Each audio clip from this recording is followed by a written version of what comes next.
வணக்கம் நண்பர்களே, மீண்டும் ஒரு சின்ன ஒரு வீடியோத்தோடு தான் வந்திருக்கிறேன்.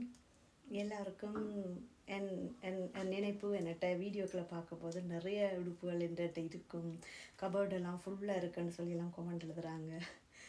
அது பிரச்சனை இல்லை, பட் நீங்கள் நினைச்சா அதுக்கு ஒன்றும் செய்யலை. என்ன நீங்கள் ஒரு தரத்தில் வீடியோ பார்க்குறாக்கள், தொடர்ந்து பார்க்குறாக்களுக்கு தெரியும் நான் என்ன வீடியோ செய்யறேன்னா. அதுக்காண்டி இல்லையாண்டி இல்லை, எல்லா டைம் இருக்கிற உடுப்பு மாதிரி தான் என்ன டைம் இருக்கும்.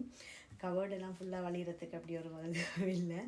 ஸோ இது வந்து ஒரு சாரி, எனக்கு கிடைச்ச ஒரு சாரி, காட்டன் சாரி. ஸோ எல்லாத்துக்கும் ப்ளவுஸ் தைச்சி மீனக்கடை என்ன கஷ்டம் இருக்கிற சாரிக்கு ப்ளவுஸுக்கு ஏற்ற மாதிரி தான் சாரிகள் கூடுதலாக வாங்குறேன் நான். என்னோட மாறி போடலாம் வந்து டைம் எடுத்து மீனக்கட்டு தைச்சி செலவழித்து போகிறதுக்கு செலவு தான் நீங்கள் யோசிச்சு பாருங்கள். இப்போதைய காலத்தில் எல்லாமே கோஸ்ட்லியேன்னு. ஸோ நான் அதில் கூட மினக்கிறது கிடையாது. அந்த வகையில் என்கிட்ட இருந்த சாரி, இந்த சாரியோட நிறைய வீடியோ நான் டிக்டாக்ல போட்டிருக்கிறேன்னு பாருங்கள். மயிர் பின்னி ஃபுல்லாக போட்டிருக்கிறேன். ஸோ அப்படி பார்க்கும்போது இந்த சாரியை நான் வெட்டி ஒரு ஸ்கர்ட் காஸ்டியூம், அதாவது பரதநாட்டியத்துக்கு தேவையான ஒரு ஸ்கர்ட் காஸ்டியூமாக தைச்சிருக்கிறேன். அதை நான் உங்களோட ஷேர் பண்ணத்தான் இந்த வீடியோவுக்கு நான் வந்திருக்கிறேன். ஸோ அவ்வளோ பெரிய கஷ்டமாக இருந்தாலும் நான் இந்த சாரியை பிழைச்சாலும் எறிவ வண்டி நெச்சிட்டு தான் நான் வெட்டிட்டு தான் ட்ரை பண்ணினேன். ஆனால் என்கிட்ட இருக்கிற எல்லாமே ஸ்கர்ட் காஸ்டியூம் தான்.